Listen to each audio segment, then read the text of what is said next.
small manageable task. My buddy Jesse's all like, so I got this idea for sustainability buddies. I'm like, yeah, that's a cool term, we should use it.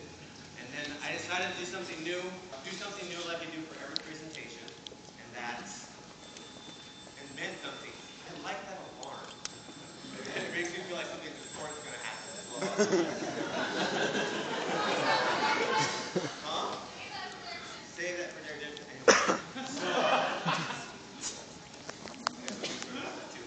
So, the chant that we made up for that last presentation last year, I'm like, hey, when I call out sustainability, why don't everyone just scream, ooh, boom, too? And they're like, yeah, that's a good idea. Little did I know how much people would like it. So, to kick us off and to enjoy one hell of a weekend here in beautiful Chico, California, I want to show love and recognize all my sustainability buddies!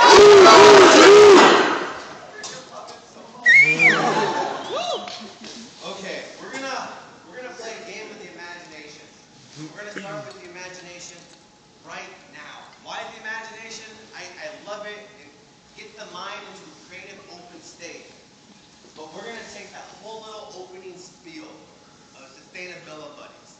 Now imagine like I came up on stage, I was farting around with my phone, put down the microphone, boom to social, sustainability, moving, getting up off your ass. Take that and condense it into like a bubble.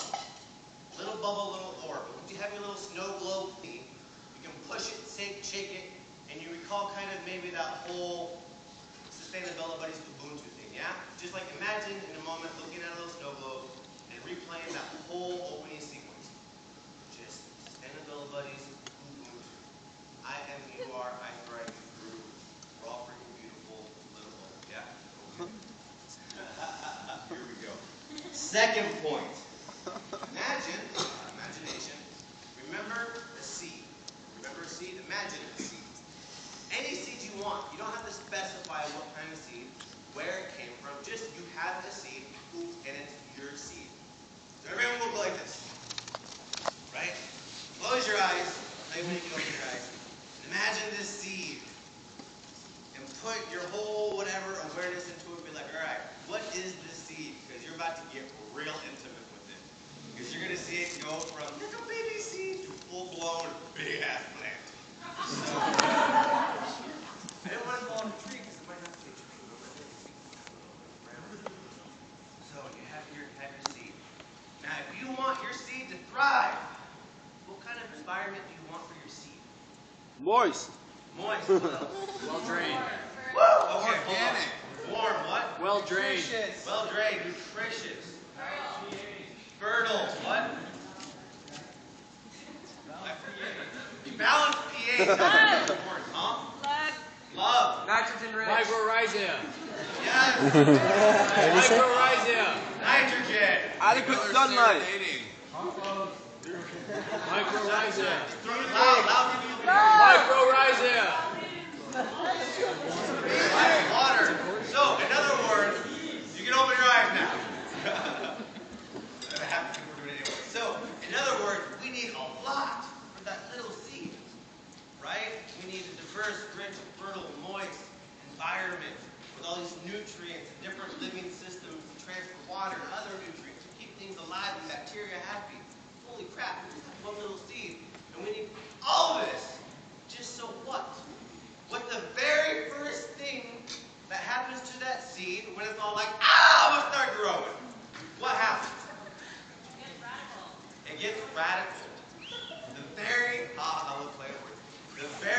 first thing that happens, the seed shell cracks open because the first fruit pops out. It breaks free from its shell. And what does the first fruit do? Think about it. When it hits that moist, fertile soil, what does it start to do? Someone throw it out there. It's going to anchor. Grow. Well, how does it grow? It gets water. What else?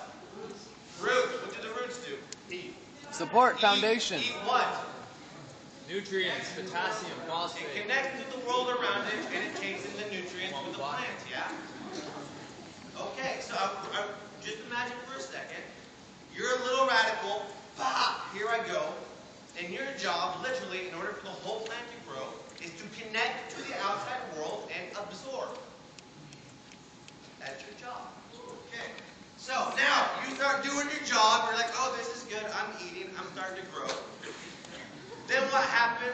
you have a little brother and a sister, and you start, multiplying, and then you pop out of ground. What starts happening when you pop out of ground? Photosynthesis. What is it? Transformation. Synthesizing energy. All right. Here's your question. To synthesize energy, what does it mean to synthesize? Period. Anything.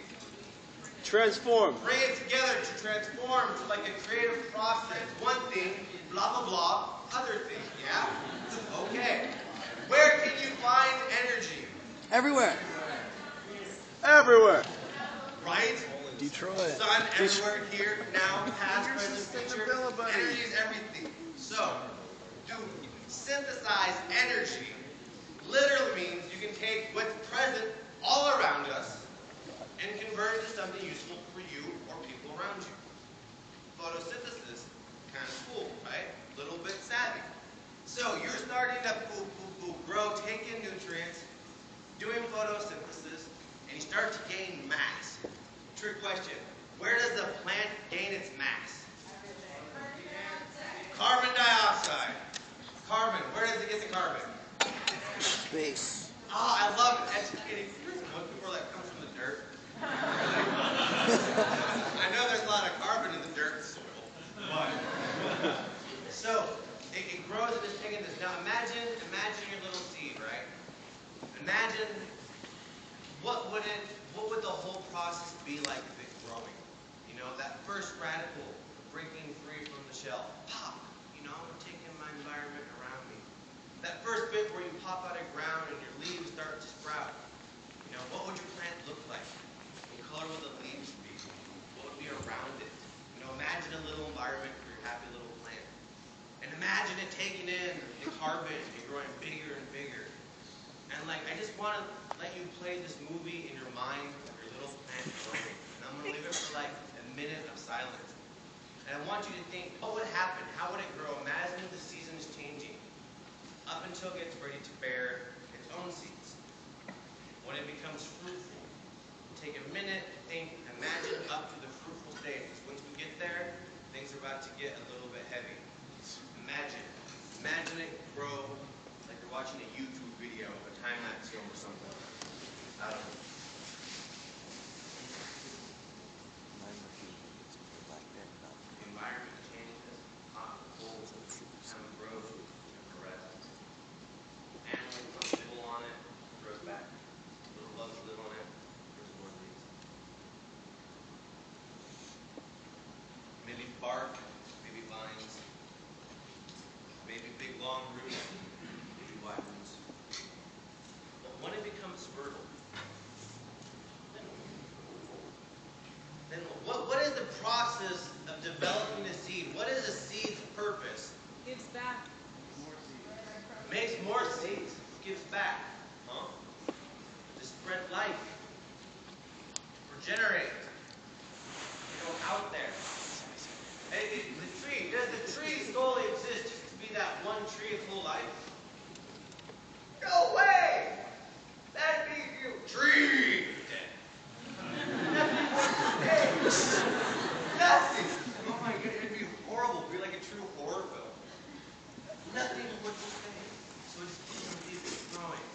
So imagine your budding seed pod, fruit, whatever it may be, hits the ground. What are the conditions for now that seed from your original imaginary seeds to grow? I mean, is it a seed that needs to be eaten by an animal before it can germinate?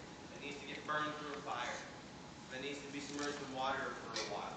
That needs to be bone dry?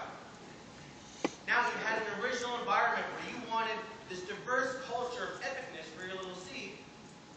And now if you want your new seed to grow, you need a completely new set of conditions for it to grow. It's complicated. So what happens?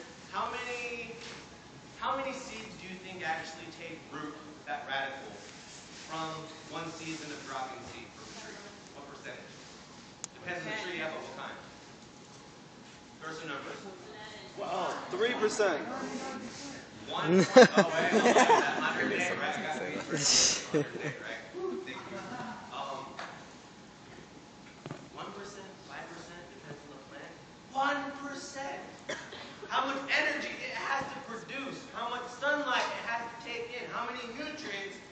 has to absorb just for that 1% to live on. You know, you think of it like that, man, that tree spends, or that plant spends its entire life for a 1% chance.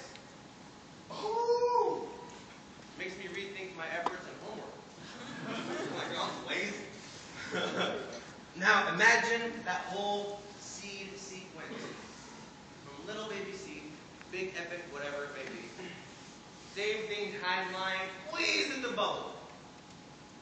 Everyone have that little imaginary bubble from seed to tree kind of in their mind now?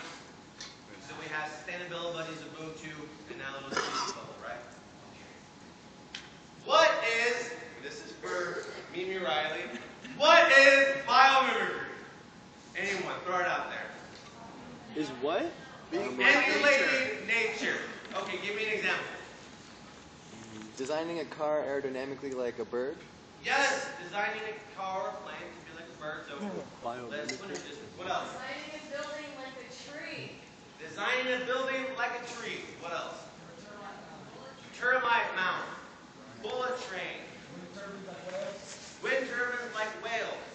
So let me get this straight. These are all examples of us. I don't know, right? I'm thinking of the fins, maybe. I have no idea. These are examples of emulation through the hard sciences, or the hard sciences. Biology, chemistry, engineering.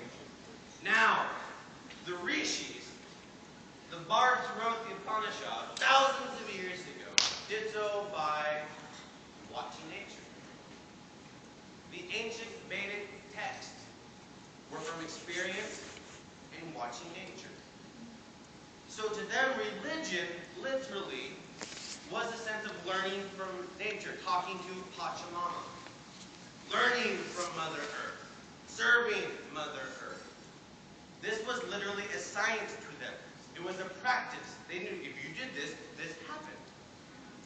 They represented the social aspects of their own community, an emulation of nature. There was a type of social biomimicry. Now, the funny thing is about social biomimicry, it's brand spanking new. Brand spanking new. And I think social sustainability, which is the least developed thing in the three pillars of sustainability, you know, environmental is pretty savvy, economic, yeah, pretty popular, social, where do you go? You know, I've seen maybe 20% of overall research done to social sustainability. You think like we can get along? Now, we have so much trouble getting along. So I think it's worth a little bit of time to invest in social biomimicry with the idea of increasing social sustainability. Now, here's the funny thing. There's parallels in the realm of psychology as well. I like to call it psychological biomimicry. I don't know if it exists. I'm making this stuff up as I go. That's why I say it's for Mimi Riley, because she gets to see in the beginning stages of how just insane my thoughts are before they come to coherency. Biomimicry. Imagine that in a bubble. So you have a tree bubble, your Ubuntu bubble, and now your biomimicry bubble. This is important, I promise. What is cognition? Sentience, the thought, the human element. What is it? What makes the human think tank uniquely human? That's what I want to know. What makes it uniquely human? Someone throw something out there. Creativity. Creativity. Logic. Awareness of awareness. Reflect under reflection. What else? Logic. Consciousness. What else? Spirit. Imagination. Spirit. Imagination. Reasoning. Art. Apathy. Empathy. I don't care. So, we have all these different qualities, yeah, of this human condition. Thoughts, the ability to think, to understand. Comes through a process like, you know, I'm aware of something, right? And then your mind starts to digest what you're aware of. It starts to make sense in your brain. You're learning about it. Then, bing, you come to whatever understanding, some kind of belief, and there you go. You base your interactions with the world based on your observations and how they make sense to you, yeah? Cognition, but it starts there, the learning process. So here's the whole trick between, you know, using the human element, I think. We're gonna talk about thought here for a bit. How do thoughts develop? Where does thoughts come from? They just appear. They just appear, but once they appear, how do they develop? Discussion. What else? Ride them like a wave. Questions, reflection. What was that? Ride them like a wave. Ride them like a wave. Just see where it takes you. What else? Writing in your journal. Encouragement. Encouragement. Talking on a Encouragement. stage. What? Talking on a stage.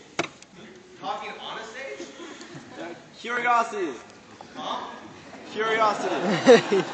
Huh? I heard something. Shout. Anyways, stimulation. Okay, so all these different reasons thoughts can develop, right? Now you gave me a lot of different things: environmental, interpersonal, conditionary things. This happens, this happens. So that's a lot of different things. Now, why would you want a thought to develop? I mean, what would be the purpose? Intrinsic motivation. Intrinsic motivation. What else? Greater understanding. Creation. Turns into action. What else? Curiosity. Evolution. What happens with curiosity? Communication. Innovation. Huh? Conscious evolution. Conscious. Divine evolution. intentions. Huh? Divine intentions. Divine intention. It's fun. It's fun. So all these different things can happen if you let thought develop. Sounds pretty savvy, right? Yeah. I'm all like, man, I just missed a big point. No one agrees with that. Imagine that whole thought, development of thought, the evolution of thought. Bubble. So we have 4 bubbles. I need a time check. How much time do I got left? Got an hour. As much as you need. I'll listen all day. I was like, no. Okay, yes, I love this. Okay. 4 bubbles. Ubuntu sustainability bubble, right? You have your tree bubble.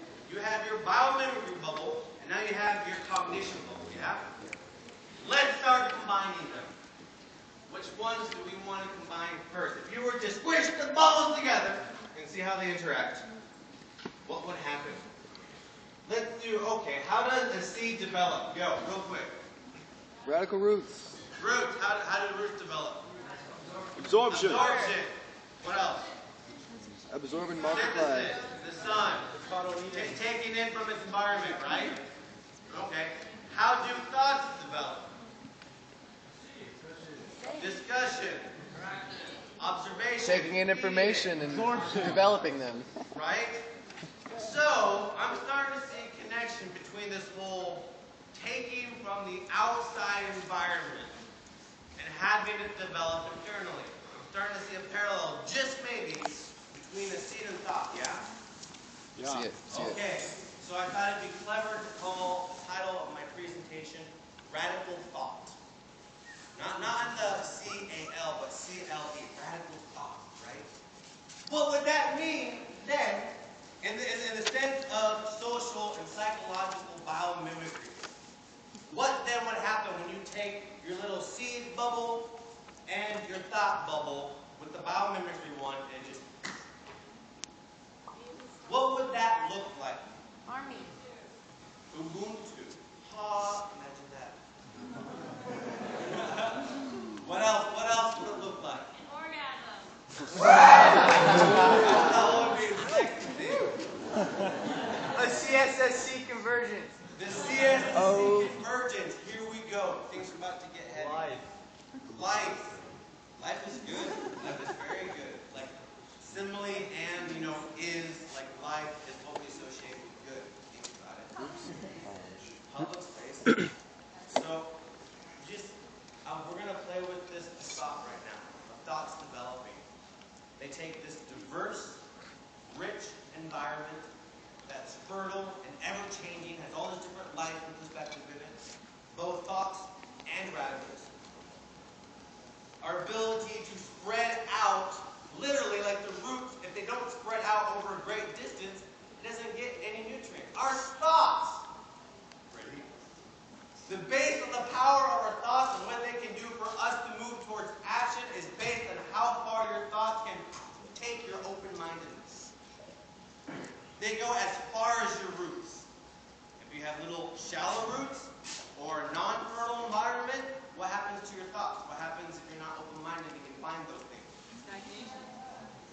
those thoughts just die or go stagnant or improve. But we said thoughts can move you to action. Thoughts can do all these crazy things. Why would you want them to be stagnant? It's horrifying. So we have to water it. We have to make sure there's sunlight. We need nitrogen. We need bugs. We need mycelium. We need microbes. Holy crap! Think of a rainforest. How many different species of plants in 100 acres, hectares of a rainforest?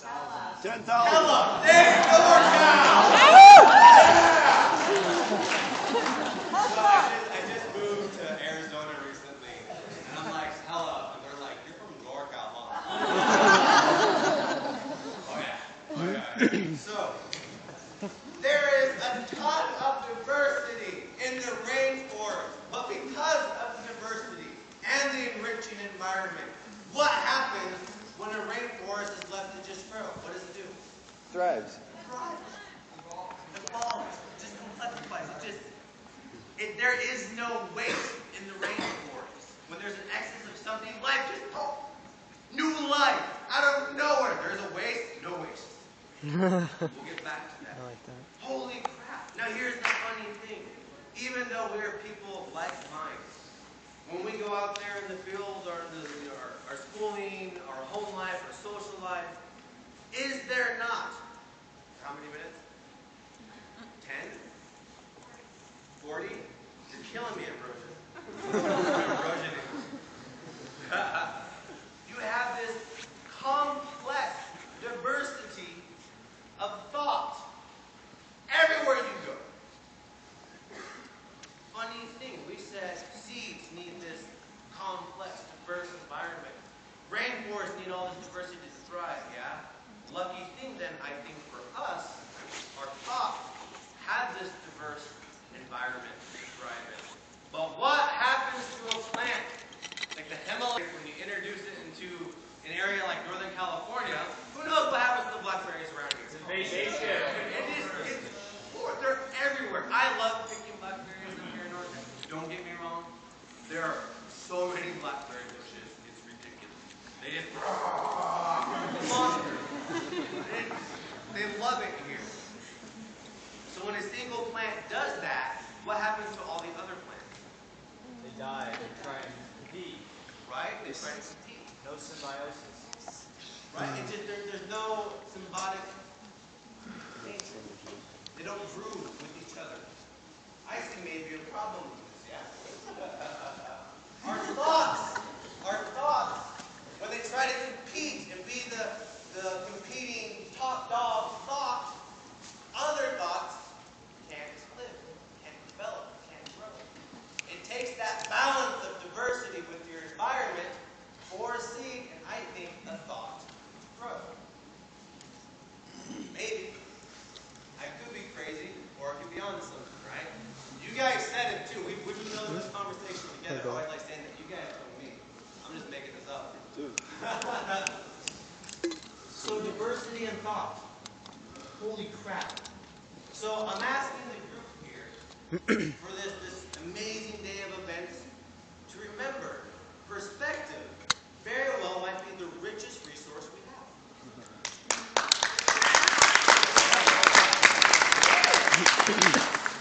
There's some beautiful perspectives here. And all weekend you're going to hear them. But if you look at it with the hunger that a plant takes to its environment, taking what's good and kicking out what may not be jiving with you, like the separation of the carbon and the oxygen. Keeps the carbon, spits out the oxygen. Oxygen creates, fires. And plants don't like it. Get that crap out of me. Keeps the carbon, makes you strong. When you hear different perspectives, you're like, oh no, you're full of crap, I don't agree with you. You don't believe with what I believe in. You flush the toilet every time you pee. I'm sorry, we can't be friends.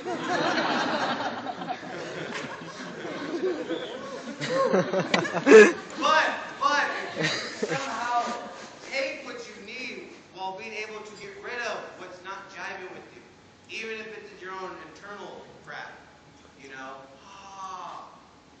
if perspective really is that diverse, and that's really what we need, a diverse environment to thrive, we have to absorb from our surroundings, share what's needed, other things we don't need, other people might need, share things that thrive, have our social thought mimic a rainforest, and we'll be trapped. People talk about a truly sociable future, sustainable, altruistic, compassionate. I think it can be done if we listen to the people who made this observation thousands of years ago by looking at nature. Not saying, dude, go, screw the corporate man, which we're doing, which is kind of cool, but that's a different presentation. But taking that, here we go, 300 people strong right now with the intention, diversity and perspective is a valuable resource. We live in a capitalist society. I'm a capitalist. If I can find resources, if I can capitalize on the diversity of resources and make it usable to me to move towards what I want, such as a socially sustainable future, I'm a capitalist. Other people might not agree with that or think it's impossible. Working for me. Why fix it if it ain't broke? Here we go. Oh wow, well yes! Good setup! Okay. I about shat myself a week ago. Game class. Best thing ever. There's always a poop reference in every speech I do. Keep it real, everyone. If you don't poop, oh man, I feel bad for you. I got my stomach turned off one time. I couldn't poop for 8 days. And I tell you, right? You miss it real good. Take that for granted when it's gone, you're like, oh no. So, I'm studying positive psychology at Prescott College in Prescott, Arizona. And my teacher, bless her heart, oh my goodness, she's cool. But we're reading this book on positive psychology, new science. And they had something called PERMA. And this is the foundation. It's positive emotion. Hold on, I should read this. Because I'm not too savvy on my notes. We have positive emotions, engagement, relationships, meaning and purpose, and accomplishments. P-E-R-M-A. Positive emotions, engagement, relationships, meaning and purpose, accomplishments. And I'm like, permaculture. First thing popped in my mind. I'm like, hey, does anyone else see the reference? No one gets the joke. And I'm like, no, and I sat there looking at my book, starting to freak out. And I started thinking social biomimicry. And I'm like, a permaculture, a culture of positive emotions, engagement, relationship, meanings and purpose, and accomplishments, is kind of what permaculture is. Whoa. It creates a truly thriving environment, right? By not wasting anything.